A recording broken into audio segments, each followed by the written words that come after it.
ኪራ ጽናት የደበቀች ነገር አለ ብሎ ጠርጥሯል። ሰኑን ካፌ ውስጥ ጠርቶም እውነቱን እንድትነግሪኝ ብሎ ቢጠይቃትም ሰኑ ፍቃደኛ አልሆነችም። ናሆም የተደበቀውን ሚስጥር ደርሶበታል። ምሩም ነግረዋለች። የኪራ እናት የካንሰር ታማሚ እንደሆነች አውቋል። ምናልባት ናሆም የኪራ ጓደኛ እንደመሆኑ ይህን ሚስጥር ከሰማ በኋላ ምን አይነት ውሳኔ ሊወስን ይችላል? ሰኑ አጥብቆ ጠያቂ የእናቱን መርዶ ይሰማል ትላለች። ጽናት ቃል የገባሁልን ቃል ለኪራ ማፍረስ አለብኝ ብላ ብትጠይቀውም የኪራ አባት ግን ፍቃደኛ አልነበረም። ይህን የስልክ ንግግር ተደብቃ እያወራች እያለ ኪራ ደርሶባታል። ናሆምና ምሩ በጠዋቱ ስልክ ይደወለታል ለናሆም። ናሆም እማዬ ደህና ነሽ ብሎ ሰላምታ ከተለዋወጠ በኋላ እናቱ ልጅ አምጡ እያለች እያስገደደችው እንደሆነም ሰምተናል። ናሆምም ልጅ እኮ እንደዚህ በቀላሉ በጭቃ ተጠፍጥቦ የሚመጣ ነገር አይደለም፣ እባክሽ እማዬ ተረጅኝ እንጂ አሁን ልጅ ላይ ማምጣት አልፈልግም፣ የእኔ ፍላጎት ነው የምሩ ፍላጎት አይደለም፣ እኔ ትንሽ መቆየት አለብን እያለ ነገሩን ቀስ አድርጎ ለመፍታት እየሞከረ ይገኛል። እባክሽ ተረጅኝ እያለም እየለመናት ነው እናቱን። እኔስ እኮ አይኔም በአይኔ ማየቱ እኮ ጠልቼው አልነበረም፣ ግን ተረጅኝ ብሏታል። ይህን የስልክ ንግግር የሰማቸው ምሩም ከምኝታዋ ብድግ ብላ ስታዳምጠው ነበር። አሁን አይደለም ጊዜው ይላል። ሳንገባማ ልጅ አይመጣም። የምሩን ችግር ለመደበቅም አረ እኔ ነኝ ልጅ መውለድም አልችለው እያለም ነበር። ምሩ ከሰማችው በኋላ አትዋሸኝ፣ ከቤተሰቦች ጋርማ እንደዚህ እንድትጋጭ አልፈልግም በእኔ ምክንያት እያለችም ነበረ። ይቅርታ የቤተሰቦችን ፍላጎት ላሟላለ ስላልቻልኩ እያለችውም ነበር። ናሆም ምሩ ይህ እኮ የፈጣሪ ስራ ነው፣ ፈጣሪ በሰጠች ጸጋ እያመሰገንን መኖር አለብን። ከዛ በተጨማሪ ደግሞ እኔና አንቺ ጸሎት ካደረግን ይመጣል እያለም እያጽናናት ነው። አትጨነቂ ብሏታል። ኪራና ጽናትን በጠዋቱ አባቷ ይደውልላታል። ኪራ ስልክ ይደውላል ይላታል። ጽናትን በደገተልና ስልኩን ካየችው በኋላ ድንገት ትላለች። ኪራ ማን ነው ብሎ ስጠይቃትም አባዬ ነው ትላለች። ኪራም ታዲያን ሾንጅ ቢላትም እንዴ ዘገው ስትል ነበር።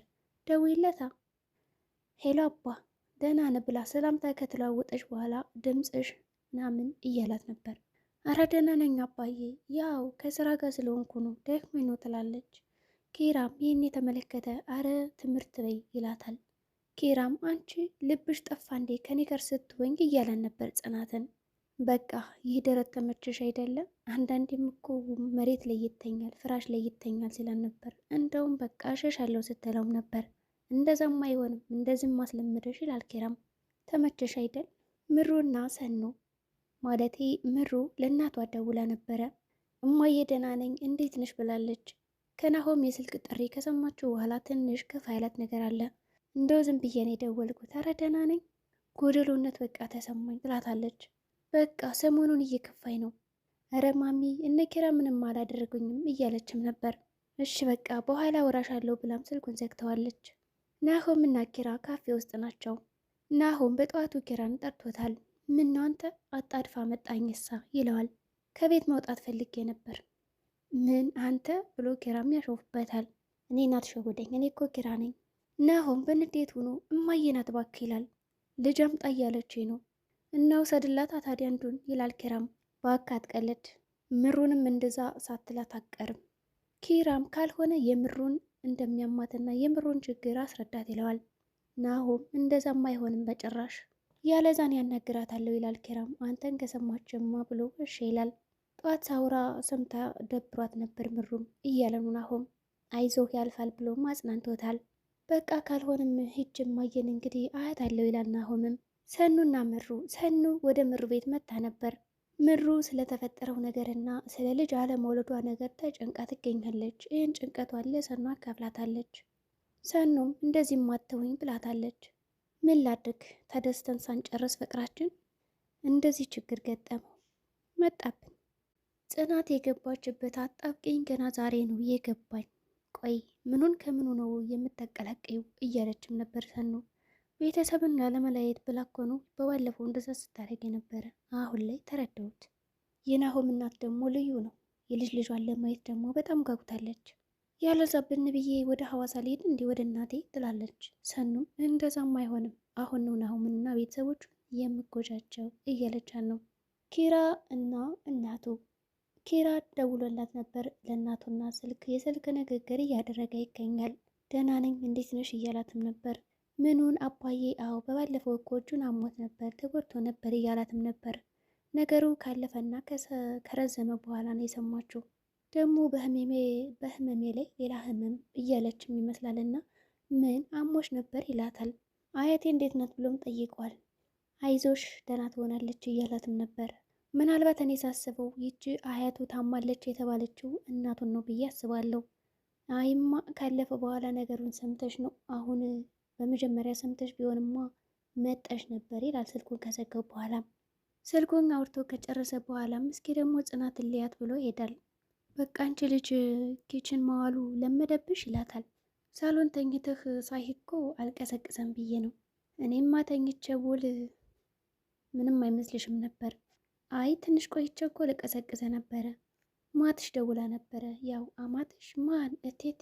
አዎ እቴቴ ሲላት በጣም ተርበተበተች። እኔማ ስላንቺ እያወራኋት ነበር እየነገርኳት። አትቀልድ ከምር ነው እያለች ነው ጽናትም ትንሽ ካሰገት በኋላም አይ ስቀልድሽ ነው ስለ አባዬ ህመም ሰምታ ነው ይላታል። እሺ አሁን አራበህም? እርቦኛል ግን ካጎረሽኝ እበላለሁ እያላትም ነበር። እሷም እንዴ የእኛ ቤት ልጅ እያለችውም ነበር። አጎርሽኝ ይላታል። ሌላስ ምን ቀረ ስትለውም ነበር። ምሩና ናሆም ምሩ ሳሎን ላይ ትንሽ ጋደም ብላ ነበር። መጣህ እንዴ ትለዋለች ብርድ ልብስ ካለበሳት በኋላ። እንዴት ነሽ? ደህና ነኝ ያው ትንሽ ደብሬ ነው ትለዋለች። ታዲያ ከደበረሽ አትደውይም ነበር እንዴ ስልክ ለኔ? አይ ካርድ የለኝም። እራት ዋሽ ጧት አይደል እንዴ ለእናቴ ልደውል ነው ብለሽ ካርድ የገዛሽው እና አራበህም ትለዋለች። አይ ችግር የለውም ሰኑ መታ በልቼ ነበር እያለች ነበር። ጎርሰሻ ብሎ ከጠይቃትም አይ ትለዋለች። ካልጎረሽም አልበላሽም ማለት ነው ብሎ ናሆም አምጭ በቃ ይላታል። ናሆምም አይምሩ የሆነ የከፋሽ ነገርማ አለ ይላል። ናሆም ምሩን ለማሳቅ ሞክሯል። እንደዚህ መሆን የለብሽም ሁለታችንም አምነንበት ነው የገባ ነው ከዚህ ነገር ይላል። ምሩም እኔ በአንተና በቤተሰቦች መካከል መግባት አልፈልግም እያለች ነው። እነሱ የኔን ህይወት አይኖሩም፣ የኔ ምርጫ ደግሞ ምርጫዬ ነው እያለም ነበር ናሆም። ኪራና ሰኑ በሰላም ነው የፈለግከኝ? ኪራ በጣም ቆጣ ቆጣ እያለ ነበርና ምንድን ነው የደበቀችኝ ይላል። ሰኑ ሰምቻለሁ ንገረኝ፣ ስታወሩት የነበረው ነገር ምንድን ነው? ሰኑም አረ የሴቶች ነገር ነው ስናወራ ነበር ሌላ ምንም የለም ትለዋለች። የደበቃችሁት ነገርም አለ ጽናትም ታውቃለች። ኪራ ጽናትን ምንም ነገር እንዳትላት እሷ ለእናንተ ብላ ነው ለነገሩ ያፈቀረችኝን ሴት ሳልጠይቅ አንቺን መጠየቄ ብሎም ይናደዳል። አሁን እንዴት ነው የምንነግረህ እናቴ የካንሰር ታማሚ መሆኗን ስትል ነበር ሰኑ። አጥብቆ ጠያቂ እናቱን መርዶ ይሰማላሉ ትላለች ኪራ ጥሏት ከሄደ በኋላ። ሰኑም ሴቶችን ሰበሰበችና የወላቸው ሴቶች ኪራ በጣም ተጎድቷል ንገሪኝ ብሏል ትላለች። የሰማው ነገር አለ። ጽናትም ግን እንዴት ልንገረው አባቱ እኮ ቃል አስገብቶኛል። ምሩም ካልሆነ ለኪራ አባት ንገሪው ትላታለች። ኪራ ስለ እናቱ መስማት አለበት። ጽናትም ብቻ በአሁኑ ፍቅሬን መበጥበጥ አልፈልግም ትላለች።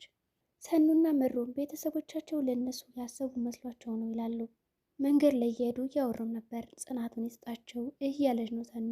ምሩም ጽናትማ አለች ሰጦታል ትላለች። ብዙ ከተጫወቱ በኋላ በቃ ወደ ቤታችን እንሄድ ይላሉ። አንቺም እስከምትያዥ ነው እንጂ እኮ ቤቴን የምትይው ፍቅር እኮ እንደዚህ ነው እያለች እየመከረቻት ነበር። ምሩም እንጃ ስልክም የዋታነሽም ብትያዥማ ስትላት ነበር። በይ አንቺም ወደ ባልሽ እኔም ወደ ቤቴ ፊታቸውን ደግሞ እንዳይጥሉብን ስትል ነበር ሰኑም እንሂድ ብለው ተለያዩ። ኪራና ሀሴት ለኪራ ስልክ ደውላለን ነበር። ለምን ነው ደግሞ ይች የምትደውለው ሲል ነበር ከማንሳቱ በፊትም። ሄሎ ሀሴት ደህና ነሽ? እኔ በጣም ደህና ነኝ። አይ ይቅር ብዬሻለሁ ስለዛ ነገር ችግር የለውም ይላታል። ሰላምታ ከተለዋወጡ በኋላ ለምን የጠፋው ስትለውም ቢዚ ሁኜ ነው ይላታል። እህትሽ ልታገባ ነው? እሺ ዋው በጣም ደስ ይላል እያላትም ነበር። ችግሩ ያስከፋኝም ይቅር ብዬሻለሁ ይላታል። ሰርግም ተጠርቷል። ጽናት መጣች እንደዚህ ስልክ እያወራ ስልኩን ከዘጋው በኋላቸው ብሎ ምን ነው አታወራትም እንዴት ትለዋለች። የቀን ነው መስሎ ነው እንዲያውም ደክሞኛል ማረፍ ፈልጋለሁ ልረፍ። በዚህ ሰዓት ታዲያ ለምን ደወለች? እኔን ፈልጋ ነው። በእኔ ስልክ ታዲያ የደወለችው ከኔ ሌላ ማን አለ ሲላት ጽናት ተቆጣለችና ስቀልድሽ ነው ሰርግ ልጠራኝ ነው ይላታል። ጠዋት ሆነና ኪራና ናሆም የሆነ እቅድ እያቀዱ ነው። በጭራሽ ቀለበት እንደምናደርግላቸው ማወቅ የለባቸውም። ከዚህ እቅድ ግን ሰኑም ትካተተ ይላሉ። ኪራ ግን አስበው ታውቃለህ? ሁለታችንም የምንወዳቸውና የምናፈቅራቸውን ሰዎች በአንድ ቀን ቀለበት ስናደርግላቸው አስቤ አላውቅም። አንተም እኔም በተመሳሳይ ሰዓት እኛ ቀለበት ስንሰጣቸው እነሱ ደግሞ ልጅ ይሰጡናል ይላል ኪራም። የሰው ጉዳይ ስናወራ ስንፈታፈት የራሳችን ረሳ ነው። ምን ነበር? ቀለበት እንምረጥ ይላል ናሆም። ምሩና ናሆም ወግ ጀምረዋል። ጀሮ ያለው ይስማ፣ ምሩ የኔ ነች እያለ ፍቅሩን ይገልጻል። በቃ አበድክ እንዲ ያረቀስ እያለችው ነው። የአንቺ ብቻ ነኝ እስካሁን የኔ አይደለም። ሳቂ እስኪ፣ ሁሌም ሳቂ። ጥርስሽማ ዝም ብሎ ማየት አልችልም። ጽናትም ከድሮ ክፍል ሄዳ ማውራት ትጀምራለች። አቤት ይቺ ክፍል እኮ ስንቱን ነገር ይዘው ነበረ። ሳቄን፣ ሐዘኔን ብቻ ብዙ ምስጢር ይዘሻል። አሁን ግን ሌላ ነገር ሳገኝ ጥየሽ ሄድኩ አይደለ? ወረተኛ ሆንኩ እያለች ነው ብቻዋን ከክላሱ ጋር። እስኪ ለጋሼ ስልክ ልደውል ብላም ደወለች። እንደተለመደው ሰላም ከተባባሉ በኋላ እኔም ልጋሼ እያለችው ነበር። በዚህ መሃል ኪራ ጽናትን እየፈለገ ነው። አንዴ ማድ ቤት፣ አንዴ ሳሎን፣ አንዴ መኝታ ቤት እየሄደ ነው። ኪራ አዎ ደህና ነው ጋሼ፣ ሁሉ ሰላም ነው እዚህ። እኔም ልጋሼ አንድ ነገር ልጠይቅ ነበር። ለኪራ እኮ ስለ እትዬ ልነግረው ነበር። ለኪራ እውነቱን መናገር አለብኝ፣ ማወቅ አለበት። እንደዚህ እያለች ኪራ መጣ። ከእኔ የደበቅሽው ነገር አለ? የመጀመሪያሽ እኮ አይደለም ስልክ ተደብቀሽ እየተንሾካሾክ ስታወሪ ሰምቻለሁ። እረ የለም ብላ ደነገጠች። ያው ተደብቀህ ስለምትመጣ ነው ትላለች። ግን በፍቅረኛሞች መካከል እኮ ሚስጥር የሚባል ነገር የለም። አዎ ነው። ሌላ ሚስት እያጨሽልኝ እንዳይሆን ይላል ኪራም በቁጣ። እንደዛም አይሆንም። ተናዶ ጥሏት ይወጣልና ካፌ ይሄዳል። ኪራና ናሆም ለምን አታነሳም ስልክ ይለዋል ናሆም። በፍቅር አንድ ሳምንት ቆየን፣ አሁን ሌላ ሚስጥር ይላል። እስኪ ንገረኝ ነገሩን። ምሩ አሁን አብራችሁ እየኖራችሁ አንድ ሚስጥር ብትደብቅ አትናደድም? ካልነገረች ለምንድን ነው? ስለማታምነኝ ነው ይላል ናሆም። ይኸው እንደዛ ነው ብሎ ኪራም ይናደዳል። ፍቅርማ በልመና ከሆነ ይቅር፣ ግን እኮ የምፈራው ነገር ደግሞ አንድ ነገር ብላ ተነስታ ጥላኝ እንዳትሄድ ነው። ጽናትን በጣም ነው የምወዳት ይላል ኪራም። እየሰገው ነው አሁን ተናድጄ እንኳን ፊቷን ሳያት በቃ ምንም አልላትም። እረሳለሁ ሁሉን። ያዘዝከው ነገር አለ? አረ የለም። ልክ ለዛ ነው ወደ ውስጥ ስጋው አስተናጋጁ እየገላመጠኝ ይላል ናሆም። በቀጣይ እዚህ ቤት በነጣ መቀመጥ አይቻልም ብሎ ይለጠፍላል ይለዋል ወረቀት። ወደ ቤት ካስገባው በኋላ ይመጣል ናሆም ወደ ምሩ። ጽናት የደበቀችው ነገር አለ ንገሪ ብሎ ይናገራታል ምሩ። እሺ ኪራን አስገባ ወደ ቤት? አዎ ግን ንገሪኝ፣ እንደዚህ ሲሆን ማየት አልፈልግም ጓደኛ ይላል። አልናገርም ጽናት ቃል አስገብታኛለች ብላ ነበር። ናሆም በጣም ሲጮህባት ጊዜ ትነግረዋለች። እናቱ የካንሰር ታማሚ ነች። ለዚህ ነበር የደበቀችው። ሳናውቅ ባንፈርድ ጥሩ ነው። ከዛ ቀደም ብሎ ናሆም ጽናት ጎበዝነች ስንላት እየባሰባት ሄደች ብሏታል። ወንድሜ ወይም ጓደኛ እንደዚህ ሲሆን ማየት አልፈልግም ብሎም በጣም አስጨንቆ ምሩን እውነቱ እንድትነግረው አድርጓል። ምሩም እውነቱን ከነገረችው በኋላ ጥለው ነበር የሄደችው። ናሆም በተካዜ ላይ ነው። አልጠበቀውም። ድራማው በዚህ ነው የተቋጨው። ሰላም ጤና ይስጥልኝ ቻናል ቤተሰቦች። ለዚህ ቻናል አዲስ ከሆናችሁ ሰብስክራይብ በማድረግ ተቀላቀሉ። ላለሁ በቀጣይ ቪዲዮ እስከምንገናኝ መልካም ጊዜ ይሆንላችሁ።